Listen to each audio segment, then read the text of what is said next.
Good afternoon. Thank you for joining us today for the webinar. Scott Monahan of the Princeton School of Real Estate is going to be talking to you about tips and techniques for business planning and lead generation.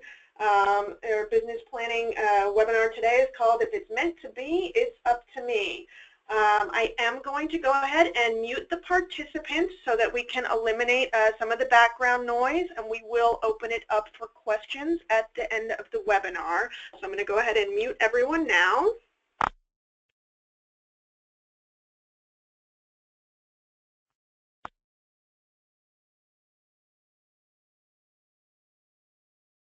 Okay, let's get started. Here's Scott Monahan. Well, hello everyone, and welcome to our session. As Amanda said, today is business planning for 2017, and the term that I used was, if it's meant to be, it's up to me. The reason that I feel so compelled to talk about this today is that there are potentially no guarantees as to what the real estate market will be like in 2017. Obviously, on the political front, we're going to go through some changes. The Northeast experienced approximately an 8% increase in activity for 2016, and if you can believe the economists, they're predicting a lesser amount of expansion in the resale real estate market for 2017. So hence, if it's meant to be, it's going to be up to me. I'd like to wish everybody a Happy New Year, but more importantly than that, I always equate the first day of the month of January to be the first day of spring. And the reason that I say that is that for all of the activity that we developed, whether it's sales that we might be able to put together in January or February, or more particularly listings, those listings that we put on the market now will equate to our spring income. So that's why I always consider that the first day of January is the first day of spring. I would also say from my experience that the winter time can be a very robust period for sales, meaning that I have seen even in the depths of winter, more particularly even 3 years ago when we had an abundance of snow, that the market was relatively hot. Even to be most current, I have seen that showings on listings have been fairly robust in December, when you might have thought that with the holidays that would be something different. So that said, what I thought I would do is consider that this particular program would be half educational and half motivational. And the reason that I say that is that I'd like to talk to you about some things that relate to selling in a general sense, and some things that might motivate you to make more money for yourself going forward. So the first thing I'd like you to do is take a look at, on the screen, an exhibit that we're putting up that relates to the Institute. The Institute is an educational program or series of programs that's been provided by the leading real estate, leading RE in our company, and you can find it on the hub. This particular article, Institute on Lead Generation, and we're not going to run through every page that relates to this particular program, but on the first page I'd like to bring to your attention that when it comes to lead generation, there are 4 C's that relate to lead generation. The first one is create, and then the second one is capture, third one is cultivate, and the fourth one is convert. The two that I'm going to spend the most amount of time on today is is create and capture. The cultivate is your ongoing rapport development with those people that you come in contact with, and then the convert is obviously a transition to an actual sale or listing sold. But today we're going to stick with create and capture. Now, from this point, I'm going to deviate from the rest of the text in the lead generation portion of this from Institute, and I'm going to put some of my own thoughts to it. The first of which I would say is that I think that you have to make a fundamental decision as to whether or not the emphasis of your prospecting is geared towards the generation of buyers or the generation of seller prospects. I don't happen to believe that that in prospecting it works very well to have a mixed message or a multiple message. So I think that you have to determine for the particular endeavor that you're pursuing, is this geared towards buyers or is this geared towards sellers? And obviously the potential is to get both, but I think that if you pay attention to some of the thoughts that I'll give you that relate to your messaging and your value proposition, you'll have trouble mixing both buyers and sellers. So now let's talk about the first one, which is create. What I have been spending a lot of time on for both myself and the company, and I think that what you need to put a fair amount of consideration to is lists. And that is, if you're going to create clientele, generally that will be coming from lists of some sort.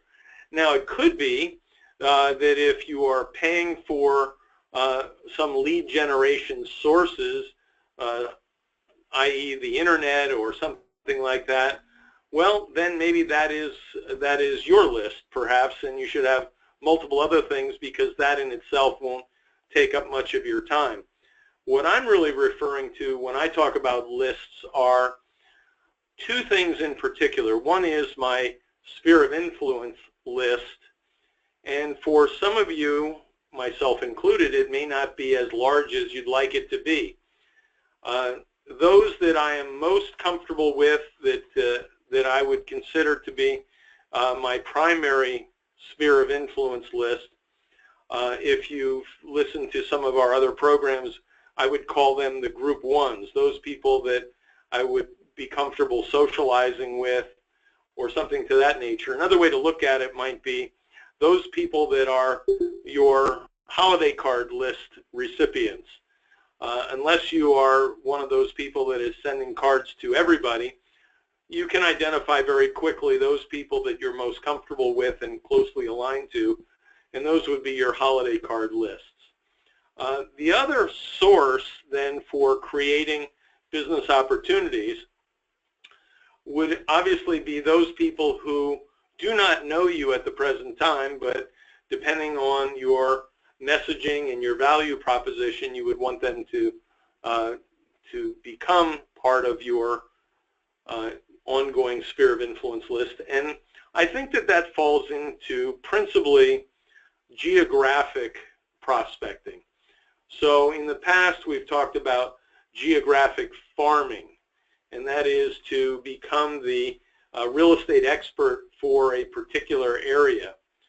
The problem for most of us is that to do geographic farming, it is very, very labor intensive. And so, you know, the society has changed a great deal. So you could literally, if the weather permitted and it were the warmer weather, go out and knock on doors, but it may be very likely that you'll still not meet very many people because people just are more mobile than they used to be and so on.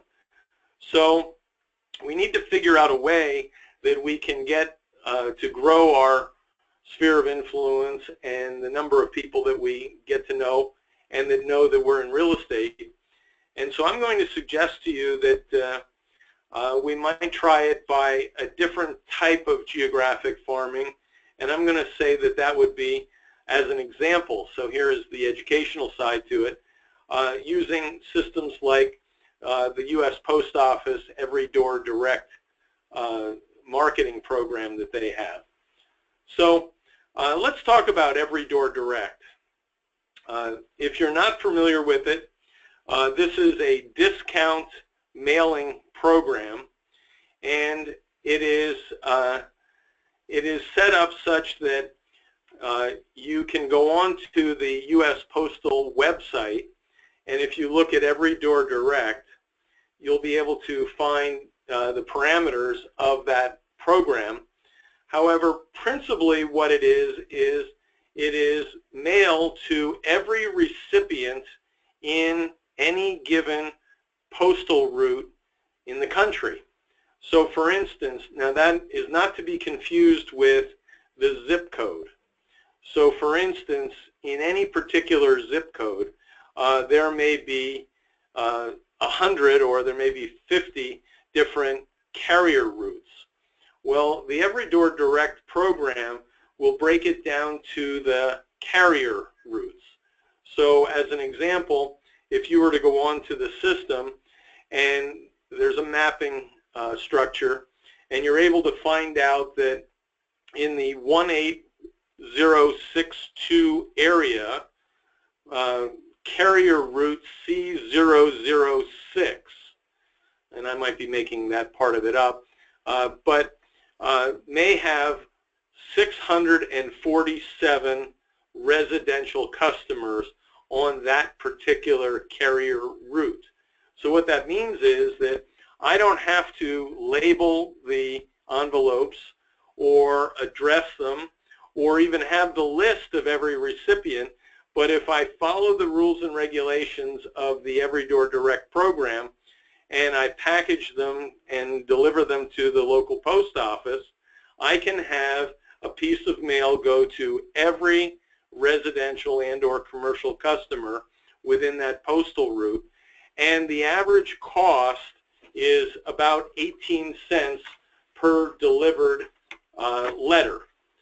So the first thing that I would say to you is that there are two methods of doing discount direct mail. One is bulk mail stamps, and the other one is the Every Door Direct.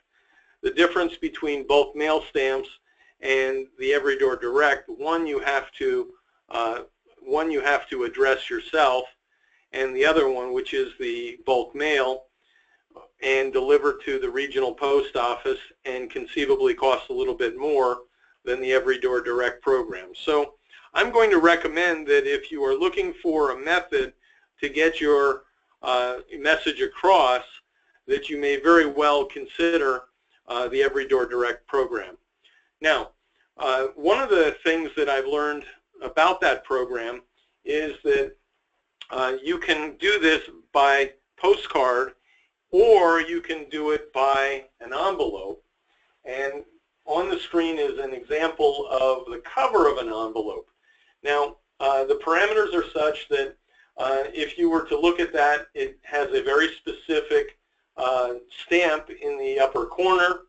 It is identified as local postal customer.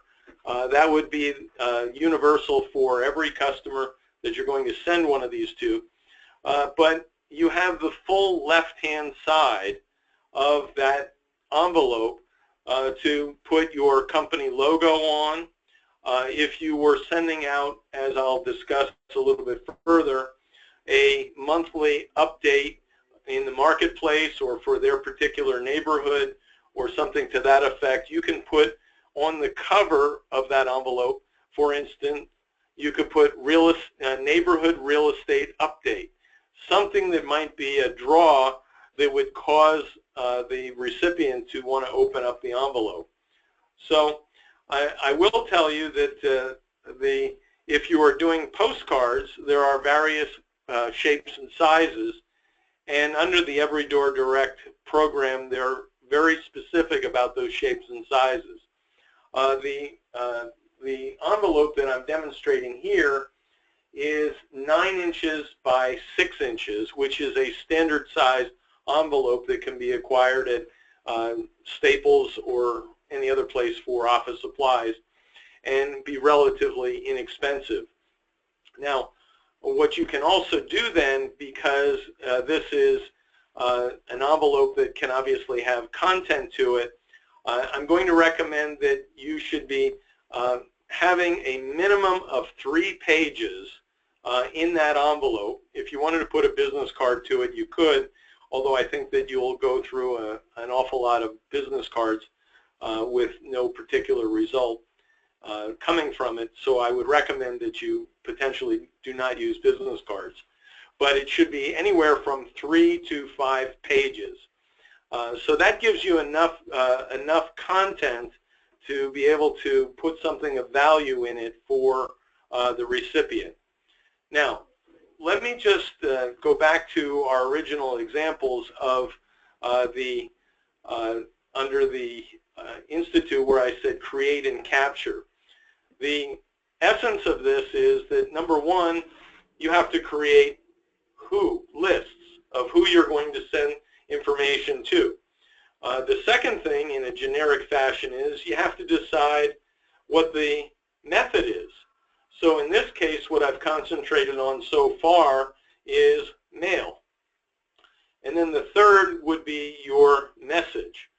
So when I talk about what should we put into the envelope, now I'm going to move on to the message or the content. So what I would recommend is that you first put a cover sheet in the envelope. Now remember, I said this would constitute 3 to 5 pages of content. The reason that I've put up the particular sheet that I have on the screen right now, which obviously has Richard Weidell's picture on it and his contact information, unlike using letterhead from the company, what this is a variation of what your bio or your resume page might be. And I think that in this case, a picture is absolutely paramount to developing rapport with your prospective audience. You also need to make sure that the company brand is there and your specific contact information. Now obviously that's a blank page, and so what this would allow us to do is to put in a significant message about the purpose of the letter or the piece that we're sending. Now, this is where we have to decide on what our messaging is going to be. And I think that each and every one of us needs to come up with what our particular value proposition is. I have a couple of examples of what a value proposition might be. So for instance, one of the most significant ways to get a response in a geographic area would be to indicate that you have buyers that are actively looking for homes in the area and have so far been unable to satisfy their needs. So that would be a value proposition that I would recommend that you build into that letter. I'll give you a couple of others. If you are sending out a letter that is geared towards listings, obviously the potential of having buyers is important. Your responsiveness and availability. So for instance, I have generated a reputation over the years that when my clients call me, they can always get me. And I find that real estate sales is a little bit of a lifestyle, and frankly, I don't have a problem picking up the phone, whether it be a Saturday or a Sunday, and it's conversational, and I don't particularly find that difficult to do.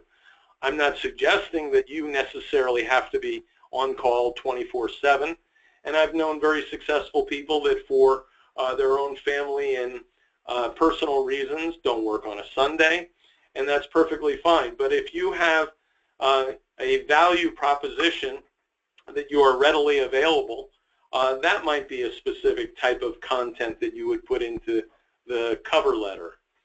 Another example, so obviously you may not necessarily use all of these in one letter, but if you are going to send something out on a routine basis, of which I'll give you some thoughts about how often and so on very shortly, it could be market timing.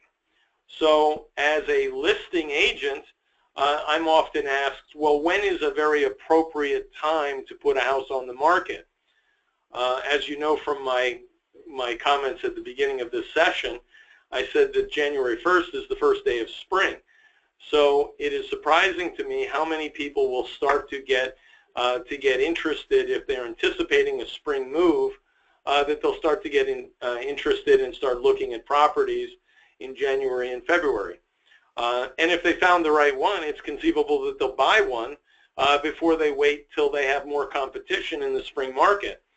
So what we're trying to build into this is some urgency on the part of either buyers or sellers, depending on the way that you have structured your letter. Number 4, as an example of a value proposition, might be your expertise. If you have experience selling in a particular area, if you have experience with a particular type of sale, whether it be a condominium or something like that, or even particular expertise as it may relate to creative financing, which would obviously be a buyer letter, or your ability to negotiate, which would obviously be appropriate for either a seller or could very well be buyers as well. And the last one that I'll give you that I would put at the tail end of any given correspondence that I would do is some sort of a call to action. And a call to action is that if they may have an interest in what you've sent them or know somebody that may have an interest, to please call you and again reiterate your contact information. So when it comes down to the capture, create and capture, my concern is that I don't find that real estate agents do enough lead generation and then have not been overly sophisticated with regards to their proposition in order to capture as many as they possibly can. So let's move on. We did a cover letter. What other things should we be putting into this message so that it may capture the imagination of the recipient? The next thing I would put in is something that we have created from the Trend MLS system, which is a monthly marketing report. Now, you have access to this through the Wydell Hub, and I've only shown you one page. The monthly marketing report, if you've ever read them, is a 3- or 4-page report. I think it is a personal decision as to whether or not you would supply the whole report or not. My position with it would be that a little bit of it is almost or a lot of it is too analytical for most people. And so my suggestion to you is that you don't know who the people are that are receiving this letter, and even within a given family, you could have some people that are more analytical and some people that are obviously less analytical. If I were to consider it in my own personal household, I suspect that if I received a copy of this monthly market report, that I would probably read that. But then I tend to be a little bit more analytical than, let's say, my wife. And it could be vice versa, but in my household, I think that that would probably be the case. And I would draw whatever I would draw from having read that. But if it were left on the table for my wife to look at, it's conceivable that she would rather throw it out than have a graph on the table. So what I would suggest, and I'm not going to put anything on the screen, but you might put in some sort of a list of homes that are either for sale. I think that the for sales would draw probably more attention than those that have sold. But if you are doing some sort of a geographic farming, people like to know what the competition is. They may very well like to know what has sold in their area. and depending on how much effort you want to put into it, whether you want to make it a broad-based appeal across a complete market area or specific to a given subdivision or something like that, I would think that something that demonstrates pictures of houses and always the price of those houses. You know, if you look at any of the homes books, you'll find that anybody will look at those and they'll immediately go right to the price. It's my opinion that if there's no price on that, there's no reason to look at the house, because I have no bearing as to whether it's similar to my own or similar to what I'm looking for, because I just don't know what the price is, and I generally would think if the price isn't listed, it's overpriced.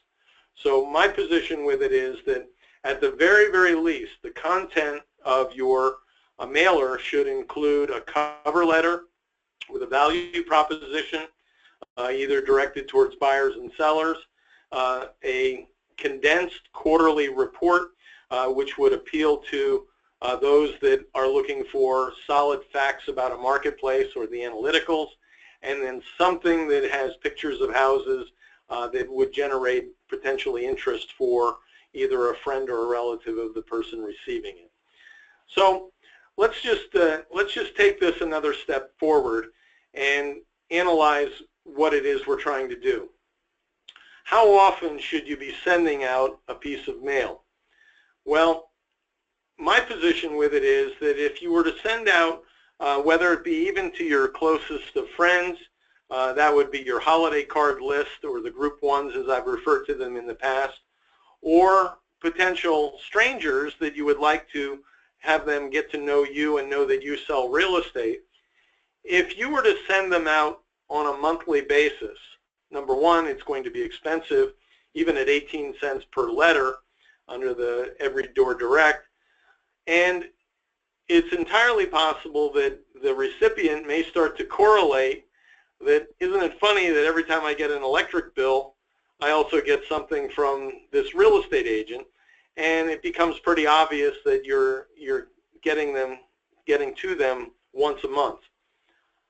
I personally think that that is probably excessive. However, what I would say is that you can, if your thinking is 4 times per year or once a quarter, my belief in having done thousands and thousands of pieces of direct mail and having made a substantial income from direct mail in the past is that if you were thinking that you would send it on a quarterly basis and your budget will allow, I would almost recommend that you send it on a bi-monthly basis. The reason is that they won't make the correlation that, oh, I just got the electric bill, so I guess I'm going to get a letter from Scott. But if they get it on a 2-month basis, they won't make the correlation whether it was 2 months or 3 months or 4 months since they last heard from you.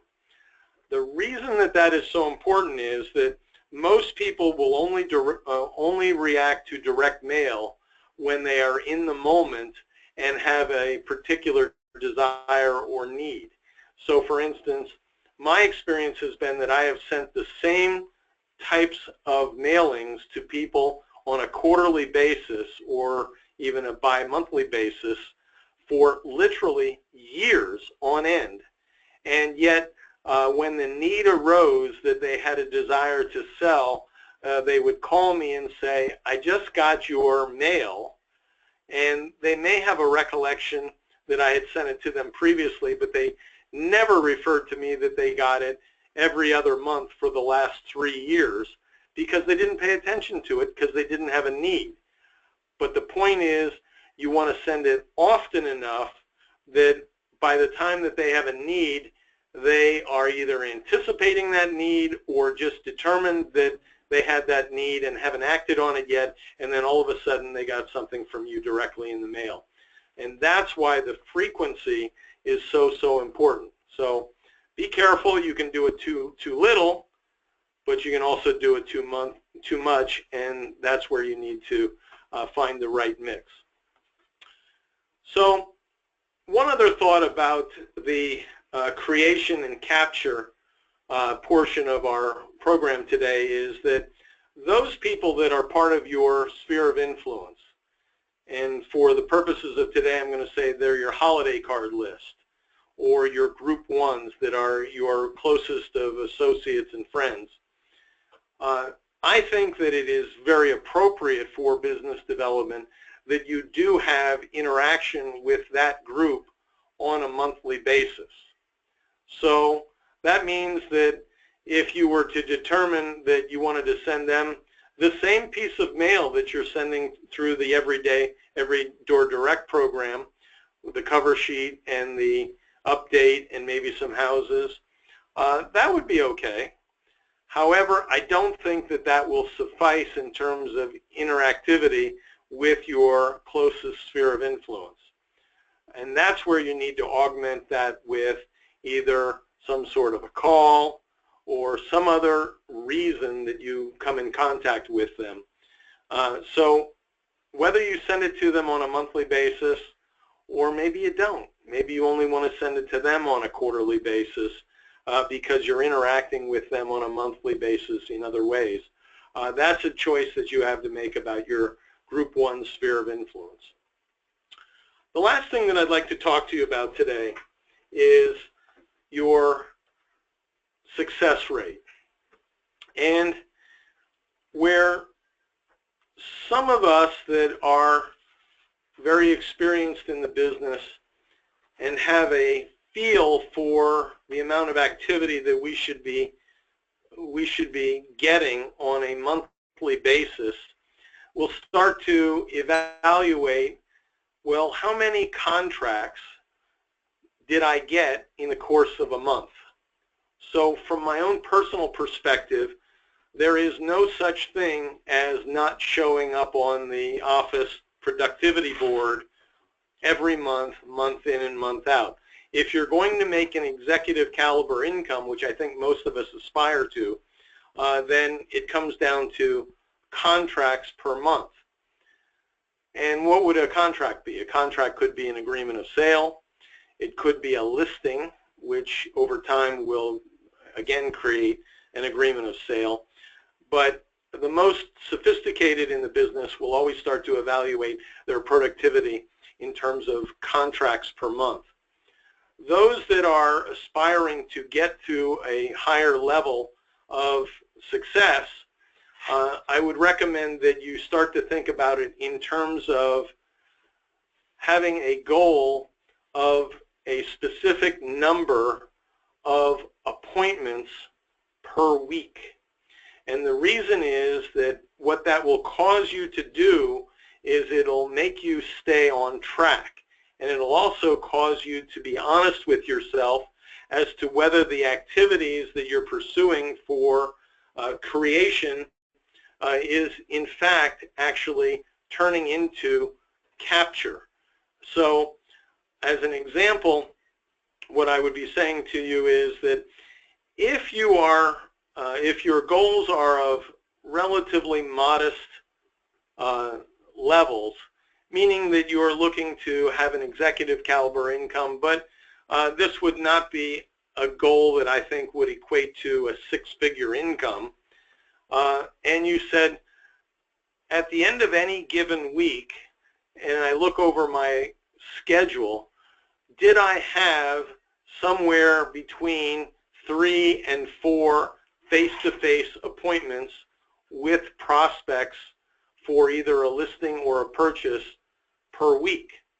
Now, the reason that's so important is that if I have set out to prospect or create clientele, and I'm doing whatever I'm doing with my Group 1 sphere of influence, and maybe I've embarked on a direct mail program that is geared to geographic farming, whether I use the Every Door Direct method or whatever, and at the end of a 2 or 3 week period, I go back and I start to look at how many appointments on average am I having face-to-face with potential prospects. If it is not at least 3 per week, then your chances of making the kind of income that you're looking for are greatly diminished because there is always a success and a failure rate that relates to sales. So, as an example, and this is where I want to have you, this is motivational perhaps, in that if you have set off on a particular plan for business development and academically it all seems to make sense to you and it should work, but then 2 to 3 weeks out you have not gotten any tangible evidence that it is working. And the tangible evidence that I'm talking about is face-to-face appointments to be able to potentially start a business relationship with somebody. Then what that needs to tell you is it's time to adjust. Maybe the program that you're doing is not working from the standpoint of it's the wrong target area. It could be working that your message is not generating enough activity to have even a minimal amount of people respond to you.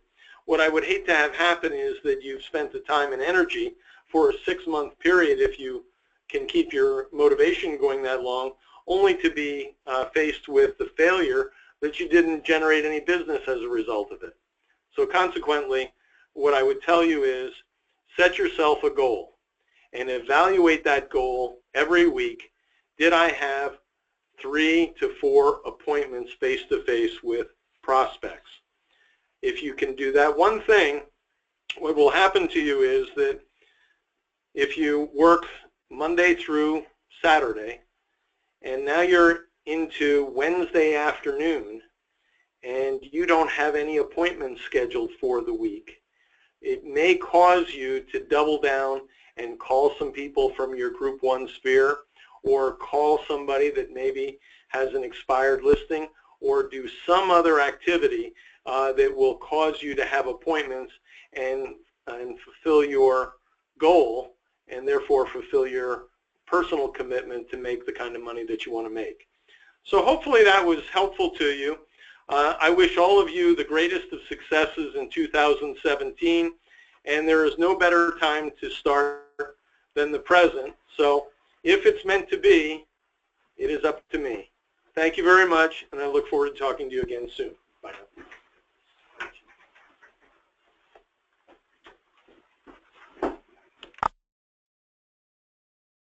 Are unmuted.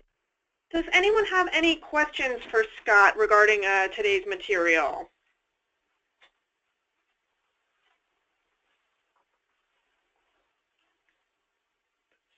Okay, if there are no questions, we're going to wrap it up. Thank you very much for joining us today. As always, the recorded webinar will be posted on the Hub, so you can revisit it at your leisure. Have a great afternoon. Thank you. You too.